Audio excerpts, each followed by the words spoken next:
నేను ఇప్పుడు ఎట్లా అయిపోయిందంటే ఒక పార్ట్ టైం ఇదిలాగా ఉంటుంది. పార్ట్ టైం కూడా కాదు, మేము కూడా విలేజ్ నుంచే వచ్చినాం కాబట్టి ఎట్లుంటది, ఎండాకాలంలో చెరువులో నీళ్లు దగ్గర పడతా ఉంటే ఆ పడదాం పొర్రా అని చెప్పాను. ఒక 2-3 రోజులు పట్టాలా, ఎవడో కాంట్రాక్టర్కి ఇస్తారు, వాడే పిల్లలు వేస్తాడు, ఎత్తుకొని పోతాడు. వీళ్ళకి ఎంతో సొసైటీ వరకు ఏదో చిన్న అమౌంట్ వస్తుంది అంతే. ఐక్యరాజ్య సమితి అనుబంధ సంస్థ food and agricultural organisation FAO అంతర్జాతీయ సంస్థ ఒక సర్వే చేసింది 2021-22లో చేసి మత్స్యకారుల యొక్క ఆదాయం ప్రపంచవ్యాప్తంగా ఎట్లా ఉన్నది, చేపలు ఎట్లా అందుబాటులోకి వస్తున్నాయి అనేది మొత్తం సర్వే చేసింది.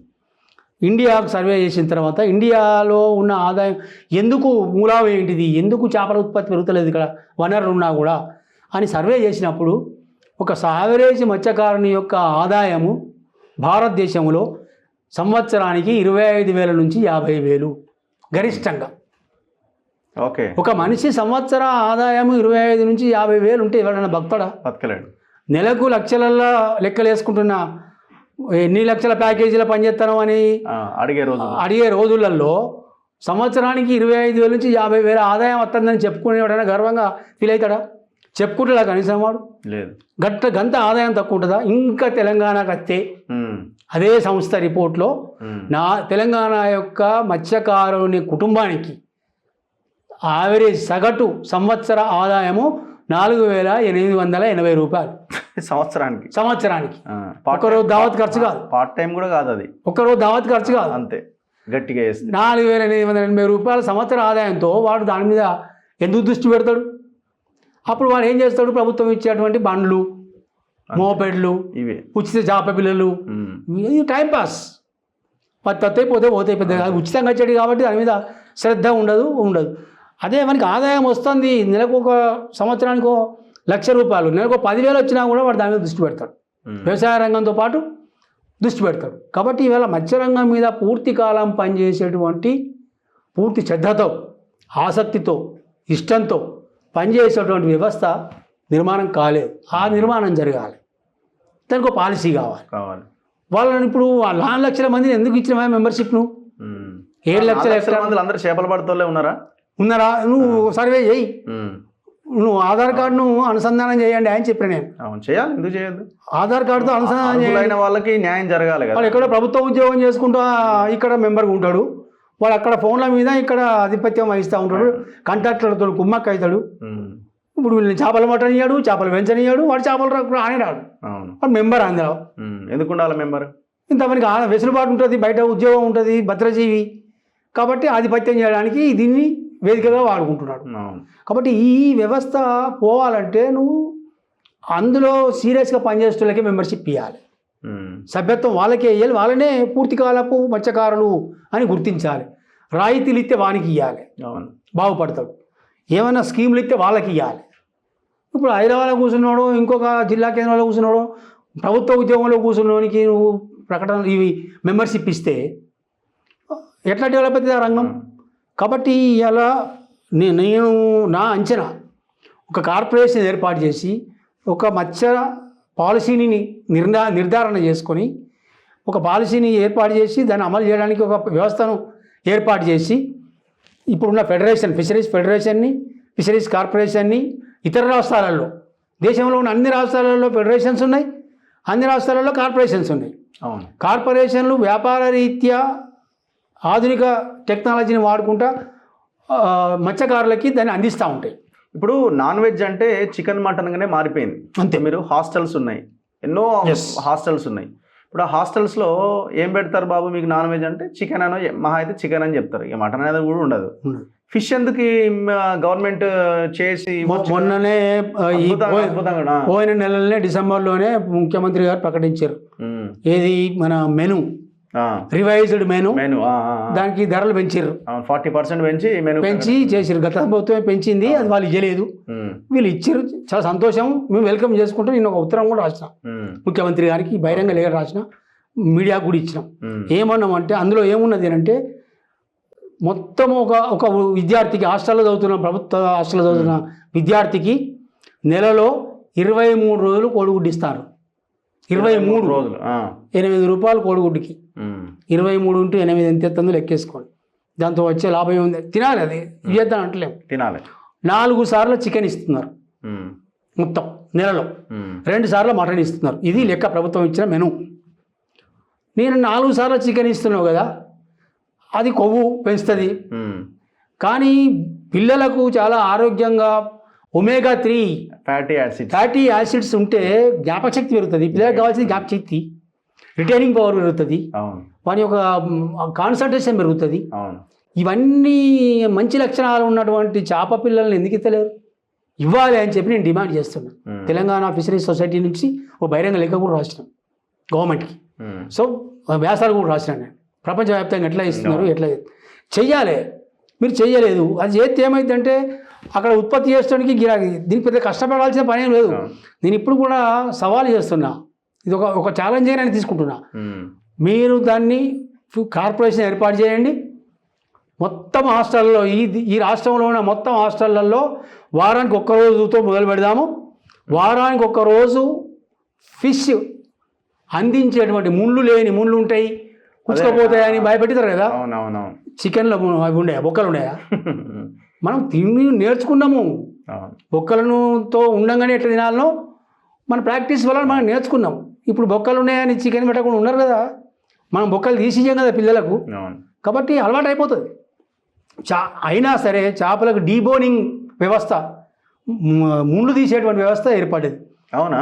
బోన్లెస్ తయారు చేయవచ్చు. నేను బోన్లెస్ చేసి ఈ మొత్తం రాష్ట్రంలో ఉన్న అన్ని హాస్టళ్లకు కార్పొరేషన్ ఏర్పాటు చేసి బాధ్యతలు అప్పచెప్తే, కార్పొరేషన్ ద్వారా నయా పైసా మీకు భారం పడకుండా కార్పొరేషన్ ద్వారా నేను ఫ్రీ సప్లై చేస్తా. ఆ వెసులుబాటు నేను చేసుకుంటా కార్పొరేషన్ ద్వారా. మీకేం ప్రాబ్లము? పిల్లలకి ఆరోగ్యం వస్తుంది, నీకు అంతమందము ఒక రోజు ఏదైనా తగ్గితే ఆ పైసలు నీకు మిగులుతాయి, ప్రభుత్వానికి మిగులుతాయి.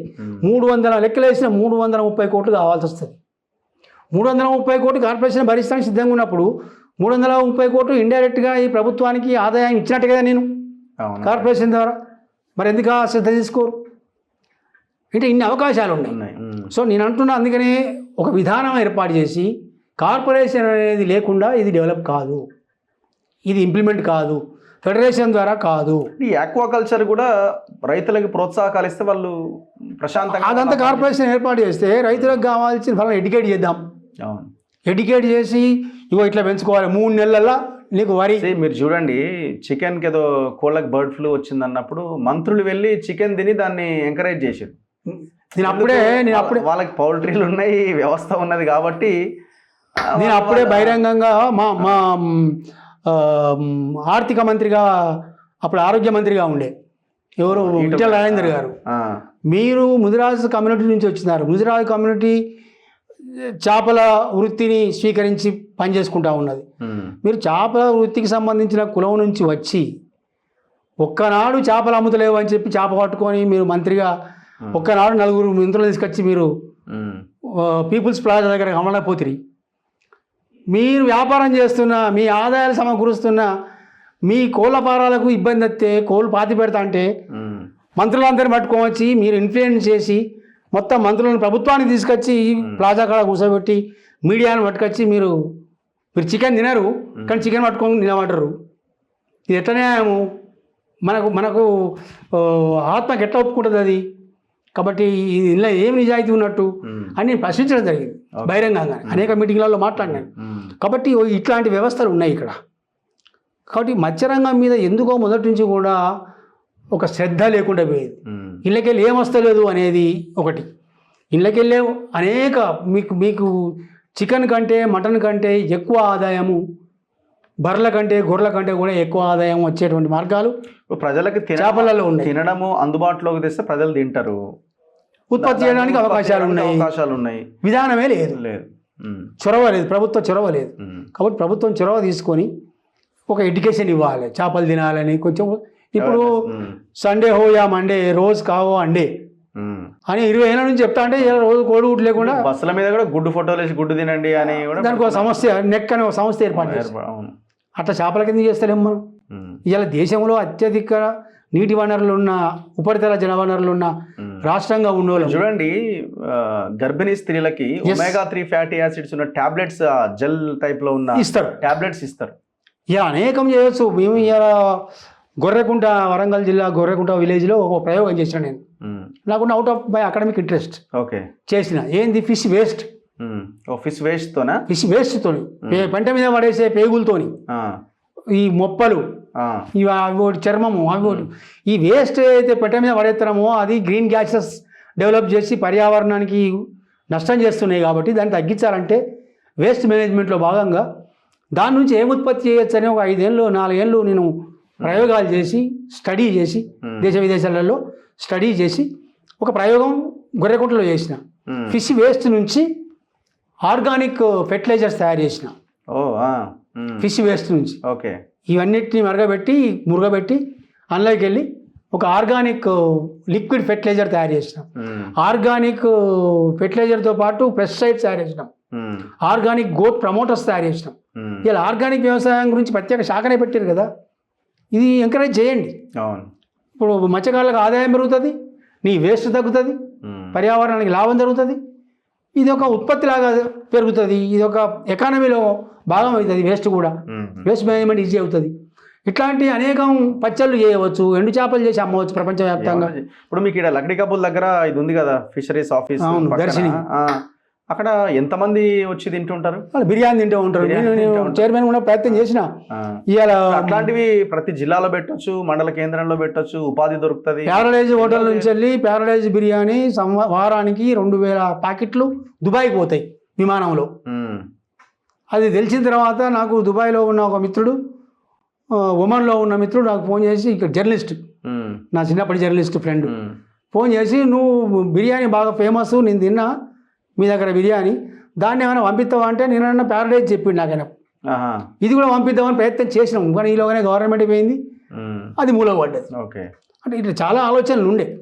కాబట్టి ఇవన్నీ చేయాలంటే ఒక విధానం ఉండాలి, ప్రభుత్వానికి విధానం ఉండాలి, చొరవ కూడా ఉండాలి, దానికి ఒక వ్యవస్థ ఏర్పాటు, దాన్ని అమలు చేయడానికి ఒక వ్యవస్థ ఉండాలి. ఫెడరేషన్ ద్వారా ఈ పనులన్నీ జరగవు. కాబట్టి ఫెడరేషన్ మత్స్యకారుల సంక్షేమం గురించి ఆలోచిస్తుంది, దానికి ఆ పని వదిలిపెడదాం. దీని వ్యాపార రీత్యా దీన్ని సక్సెస్ చేయడానికి, వాళ్ళ ఆదాయాలు పెంచడానికి, ప్రభుత్వ ఆదాయాలు పెంచుకోవడానికి 20,000 కోట్లు 25,000 కోట్ల రూపాయల సంపద ఉత్పత్తి జరిగితే నీ గవర్నమెంట్కి ఏం పైసలు రావు? అన్నకెళ్ళి ఎందుకు రావు? వస్తాయి కదా ఎకానమీలో. అసలు నువ్వు ఈ స్కీమ్లు ఇవన్నీ ఎందుకు అప్పుడు జనం అడుగుతారు? నువ్వు జనం చేతిలో డబ్బులు ఉన్న తర్వాత నువ్వే నాకు ఇచ్చేది. 1000 కోట్లు అప్పు తెచ్చి 2018లో 1000 కోట్ల రూపాయలు ఎన్సీడీసీ నుంచి అప్పు తెచ్చి సమగ్ర మత్స్య అభివృద్ధి పథకం అని పెట్టారు. అప్పుడు మోపేడు బండ్లు ఇచ్చారు. ఇలా వాటి చూసుకొని మురుస్తూ ఉన్నారు మత్స్యకారులు. అవి అప్పులు ఇప్పుడు ఇంకా అప్పు కట్టలే. ఓకే, ఆ అప్పులు ఈ ప్రభుత్వం నితిగా పడదు, అప్పుడే చేసిన ప్రభుత్వం. సో అంత అప్పులు చేసే కంటే నెలకు నేనేమంటున్నా అంటే, కార్పొరేషన్ ఏర్పాటు చేసి చెప్పండి 1000 కోట్లు 2 సంవత్సరాల తర్వాత దాన్ని స్థిరీకరించి అభివృద్ధిని మొత్తం ఒక లైఫ్ లైన్ తీసుకొచ్చి 3rd ఇయర్ నుంచి 1000 కోట్ల రూపాయలు కార్పొరేషన్ నుంచి మేమే ఇస్తాం. మీకు ఇండైరెక్ట్గా వచ్చేది కాదు, డైరెక్ట్గా 1000 కోట్ల రూపాయలు మీరు పెట్టే పథకాలకు మేము ఇస్తాం. ఇందిరమ్మ ఇండ్లకు నేను 50% నేనే ఇస్తాం మా కార్పొరేషన్ నుంచి. మా మత్స్యకారులకు మీరు కట్టే ఇండ్లు ఇందిరమ్మ పథకం కింద 50% నేను షేర్ చేసుకుంటా. ఇట్లా చెప్తున్నాం మేము. అదేవిధంగా ఉచిత చేప పిల్లలు మీరు ఇవ్వక్కర్లేదు, 100 కోట్లు ఇవ్వక్కర్లేదు, అవి కార్పొరేషనే ఇస్తుంది. బైబ్యాక్ సిస్టమ్ పెడతాం. ఇట్లాంటి చాలా పథకాలు ఉన్నాయి, చాలా ప్లానింగ్స్ ఉన్నాయి. ఇదన్నిటికీ ఏకైక మార్గము, విధానము, ఒక మత్స్య విధానం. ఈ లీడర్లు ఏం చేస్తారు? ఇప్పుడు ముదిరాజు లీడర్లు అన్ని పార్టీల్లో ఉన్నారు, అధికార పార్టీలో కూడా ఉన్నారు కదా. అన్ని పార్టీలలో లీడర్లు ఓటు రాజకీయం, మాది 10% ఉన్నాం, మేము 12% ఉన్నాం, ముదిరాజులు ముఖ్యమంత్రులు కావాలా? ముదిరాజుల దౌర్భాగ్యం ఏమిటి అంటే, ప్రతి ఒక్క నాయకుడు కూడా ముదిరాజు సంఖ్యని చూసుకొని, సంఖ్యను చెప్పుకొని, సంఖ్యను ఉపయోగించుకొని బాగుపడ్డోళ్ళే. వ్యక్తిగతంగా బాగుపడ్డోళ్ళు, సంస్థాపరంగా కూడా బాగుపడింది. జాతికి సంబంధించిన వరకు ఏమీ జరగలేదు. కానీ వ్యక్తులకు మాత్రం పదవులు వచ్చినాయి, అనేక హోదాలలో మనం ఇలా చూస్తున్నాం. కేవలం ముదిరాజు సంఖ్యను దృష్టిలో పెట్టుకొని ఈయన అందరు రిప్రజెంటేటివ్ అని ప్రభుత్వాలు కూడా నమ్ముతాయి, వాళ్ళని ప్రొజెక్ట్ చేసినాయి. కానీ అది వాస్తవం కాదు. కాబట్టి ఎప్పుడైతే మీరు వాళ్ళను ఆర్థికంగా ఆదుకునే ప్రయత్నం చేస్తారో, ఒక స్వావలంబన దిశలో వాళ్ళని ఆదుకుంటారో, అప్పుడు వాళ్ళు మీకు ఆటోమేటిక్గా ఏ నాయకుడు మధ్యదళారి అక్కర్లేదు, మీకు రాజకీయ బ్రోకర్లు అక్కర్లేదు, జనమే మీ కోట్లు వేస్తారు. కాబట్టి ఆ వ్యవస్థ ఏర్పడాలంటే వాళ్ళలో విశ్వాసం కల్పించాలి. విశ్వాసం కల్పించాలంటే ఒక ప్రధానమైన నిర్ణయాన్ని తీసుకొని, ఒక పాలసీని తీసుకొని, ఒక సిద్ధాంతపరమైన ఒక పాలసీని తీసుకొని దాన్ని అమలు చేయడానికి ఒక వ్యవస్థను ఏర్పాటు చేసుకోవాలి అని ఒక 3 అంచెల విధానాన్ని నేను ఆల్రెడీ రాసి గవర్నమెంట్కి సబ్మిట్ చేస్తున్నాము. ఎప్పుడు చేస్తున్నారు? ఇప్పుడు ఈ మధ్యలోనే ఈ వారం రోజులలో ఓకే. ముఖ్యమంత్రి వచ్చిన తర్వాత టైం తీసుకొని దాన్ని పూర్తి సమగ్రమైన నివేదిక ఒకటి తయారు చేస్తున్నాం. ఇప్పటికే మేము దాని మీద 2 ఏళ్ల నుంచి స్టడీ చేసినాం. గత ప్రభుత్వానికి కూడా ఇచ్చినాము, అది కూడా వాళ్ళు పెద్దగా పట్టించుకునే దాఖలాలు లేవు. కొంత ఇంట్రెస్ట్ చూపించినట్టు కనబడ్డారు కానీ ఎంతసేపు మళ్ళీ ఈ ఓటు బ్యాంకు రాజకీయాలలో మాలాంటి వాళ్ళు ఇవ్వడం సాధ్యం కాదు.